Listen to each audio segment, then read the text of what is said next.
Bonjour à tous et bienvenue dans ce nouvel enregistrement qui portera sur l'éthique d'Aristote et sur cet immense classique qu'est l'éthique à Nicomaque. C'est de la notion de justice dont j'ai eu envie de parler car il s'agit d'une notion sur laquelle Aristote a posé des bases essentielles, toujours d'actualité, et qui demeure sans doute incontournable dans l'histoire des idées.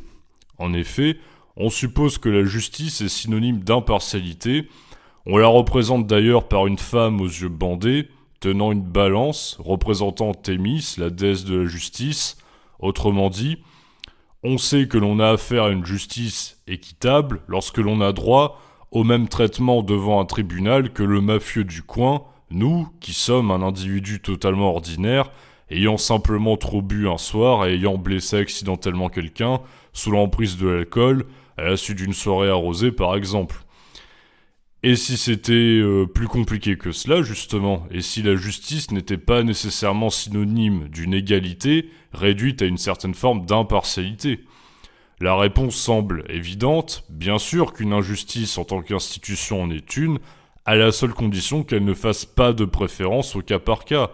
Pourtant, n'est-ce pas une autre forme d'injustice de traiter de manière identique chaque personne sans tenir compte de ses particularités?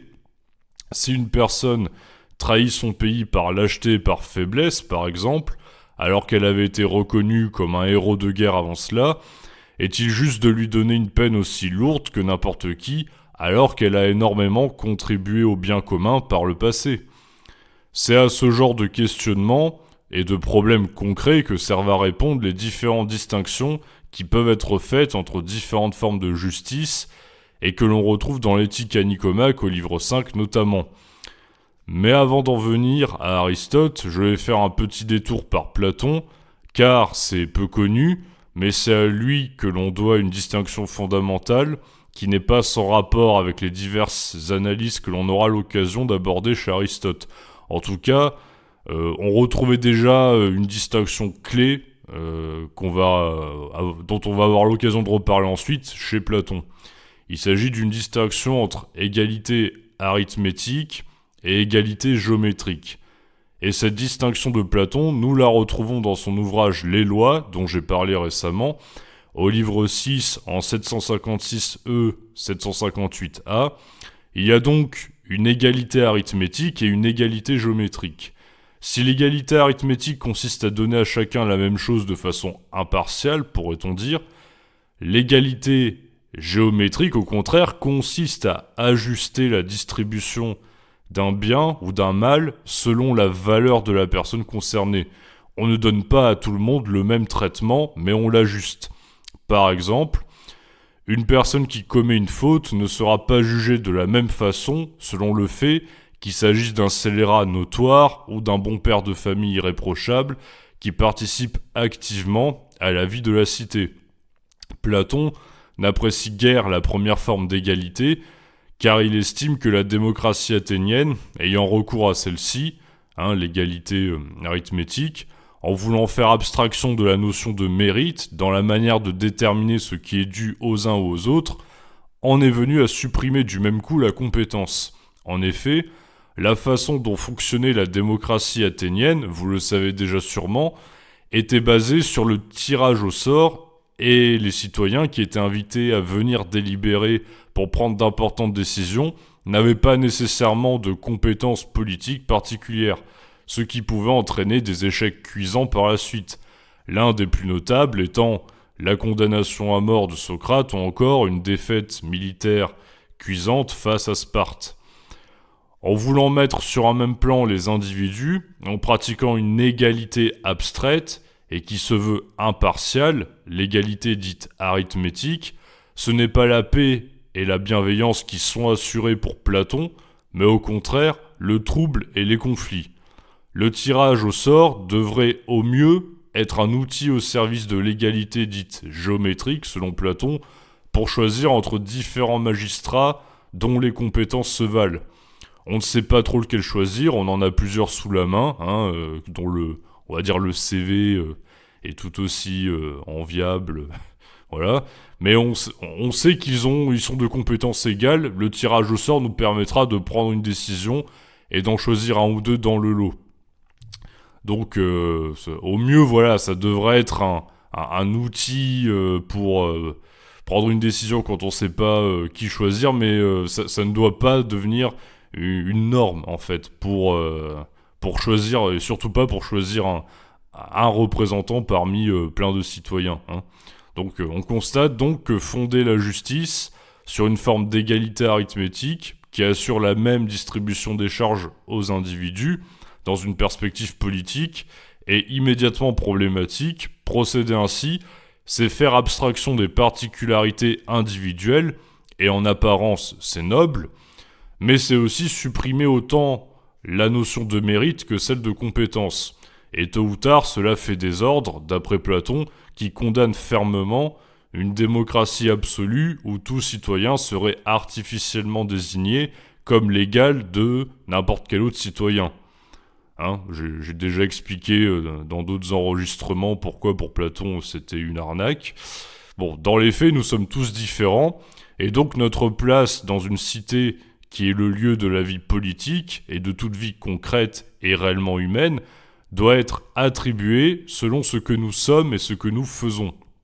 Sur ce point précisément, Aristote envisage le problème de la justice tout à la fois au plan personnel comme vertu, c'est-à-dire comme qualité que l'on possède en tant qu'individu, et comme institution.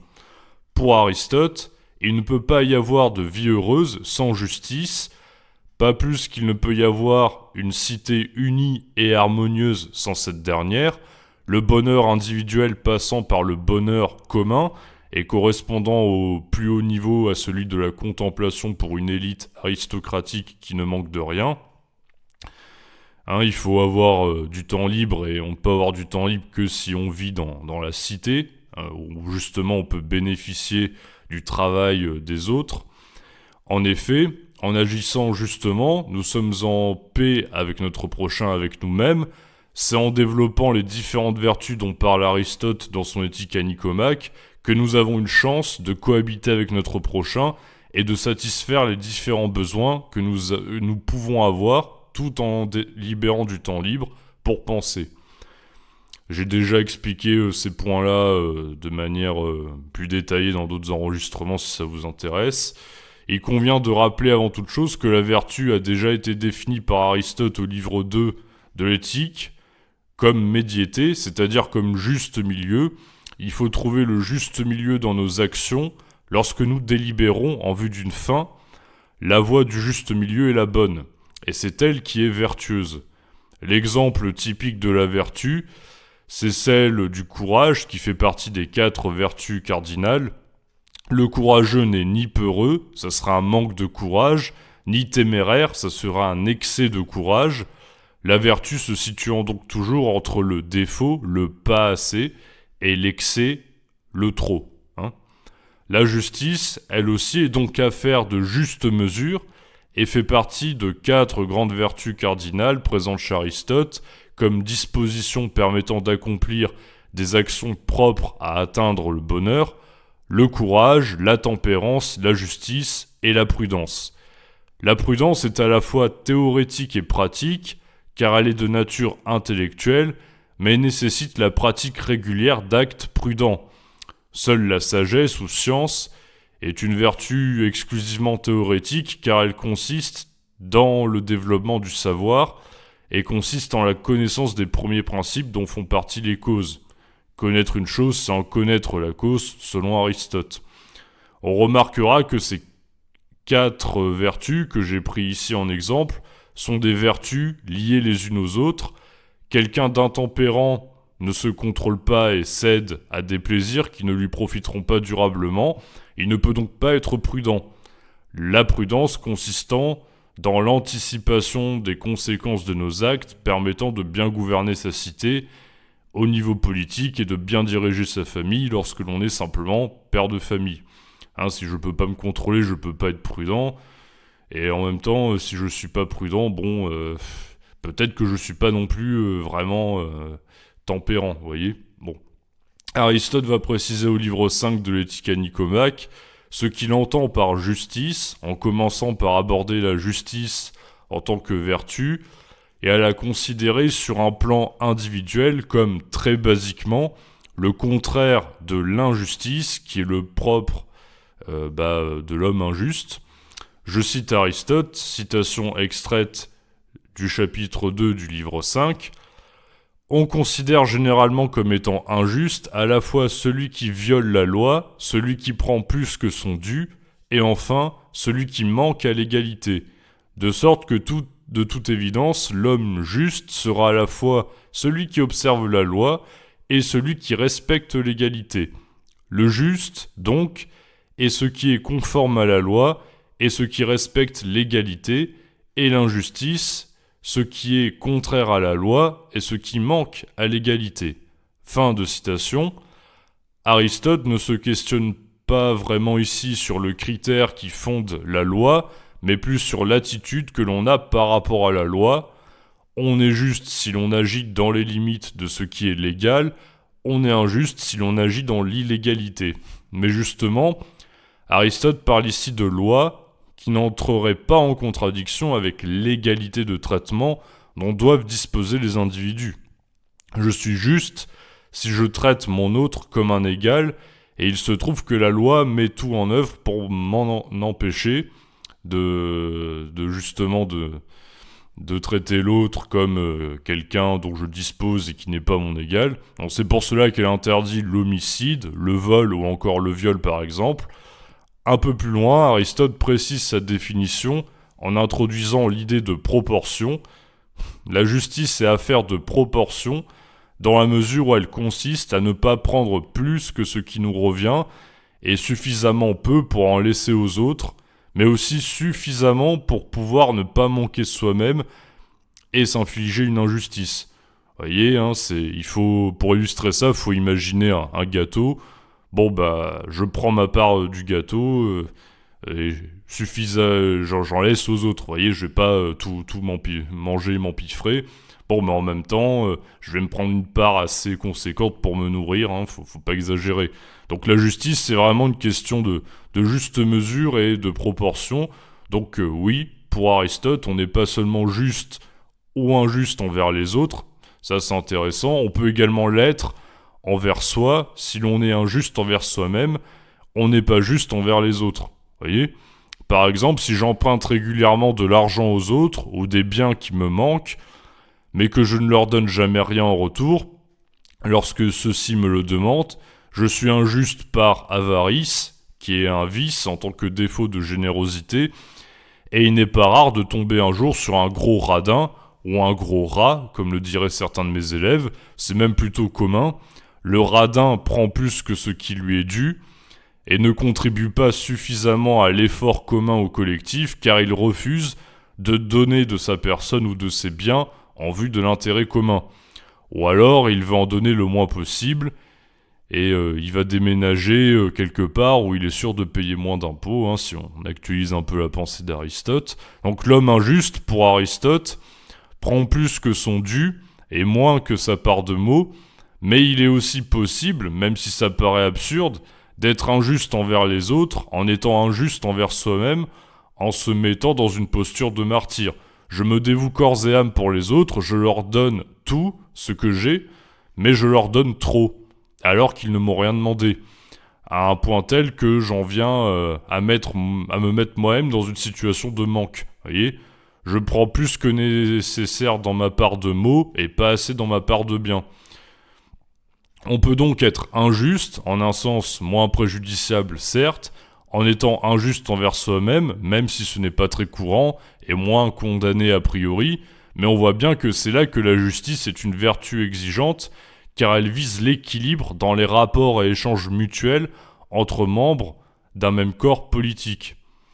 De plus, comme toute autre vertu pratique, elle se cultive par des actes.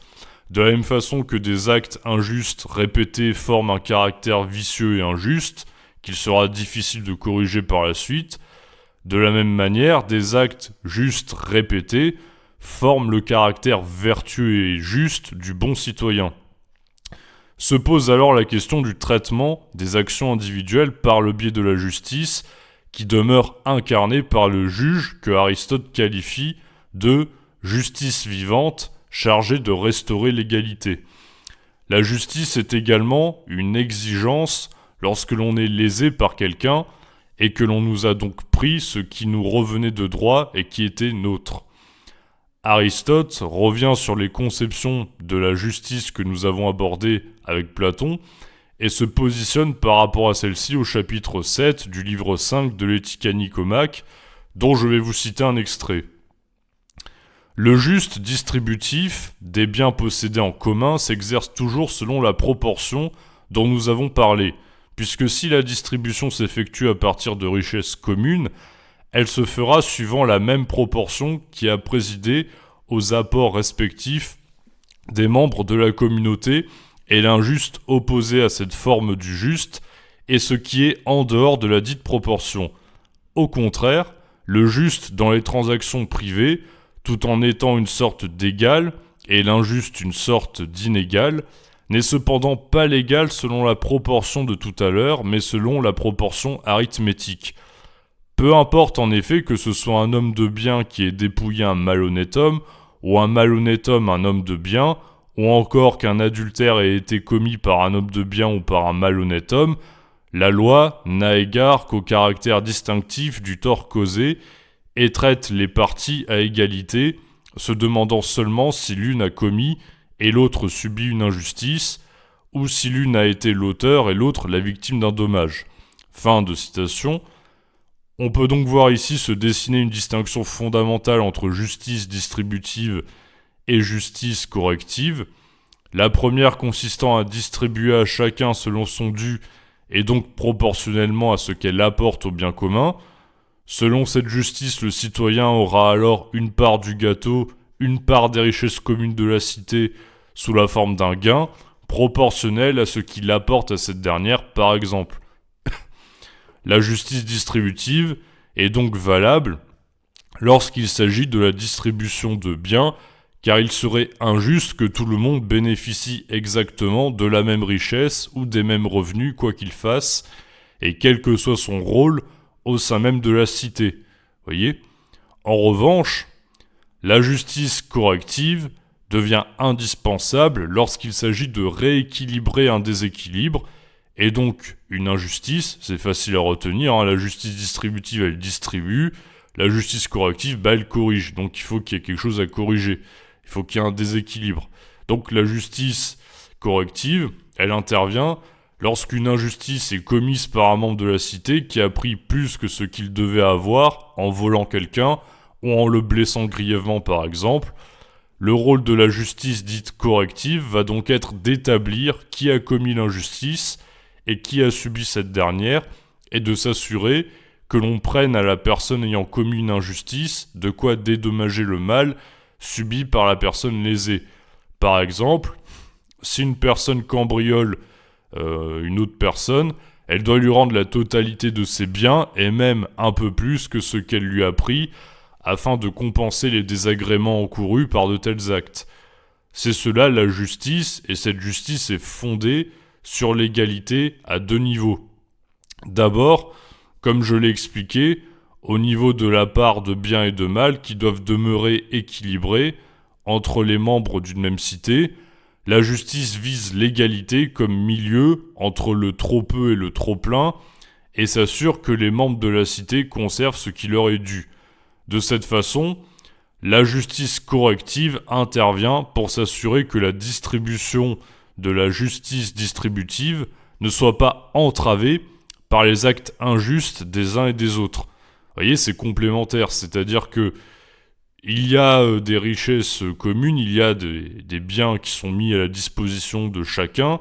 Chacun se voit distribuer certains gains en fonction de son apport à la cité, mais pour que ça soit respecté jusqu'au bout, il faut bien qu'il y ait une autre forme de justice qui corrige les éventuels déséquilibres qui sont le fait d'actions injustes venant de certains.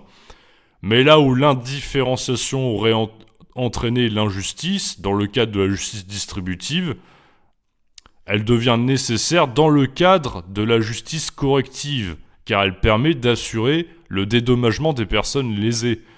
Dans l'exemple d'Aristote, même si une personne apparaît comme un homme de bien, si elle commet un crime, sa sanction doit être tout autant exemplaire que pour une personne de réputation malhonnête, et le juge n'a pas à être plus clément avec l'un qu'avec l'autre, car sinon, l'équilibre comme juste proportion de la justice distributive ne peut plus être assuré, et c'est donc toute la cité qui est mise en péril, et donc bien évidemment le bonheur de ses habitants. Ainsi donc, nous dit Aristote, le juste est moyen entre une sorte de gain et une sorte de perte dans les transactions non volontaires. Il consiste à posséder après une quantité égale à ce qu'elle était auparavant. Fin de citation. Elle consiste donc bien à faire en sorte que ce qui était à l'autre demeure toujours à lui et que ce que l'injustice lui a pris lui soit rendu. Donc la totalité des biens qu'il avait avant, ainsi que la quiétude qui leur était associée, vous voyez. La justice ne suppose donc pas l'égalité abstraite et totale en tant que justice distributive, du point de vue d'une égalité géométrique, mais elle suppose l'égalité de traitement la plus absolue lorsqu'elle est arithmétique. Chaque citoyen apporte une contribution différente à la cité, certes, mais chaque citoyen, comme partie de ce grand tout qu'est la cité, et qui la compose de manière égale avec n'importe quel autre citoyen, doit donc être traité comme n'importe qui. C'est la condition justement de l'équilibre qui peut y avoir au sein même de la cité. La justice est certes impartiale lorsqu'elle rectifie les préjudices causés aux uns et aux autres, mais celle-ci n'est pas synonyme d'aveuglement pour autant. Je vous remercie de m'avoir écouté jusqu'au bout. Merci à vous pour votre fidélité ou pour votre attention, et à très bientôt.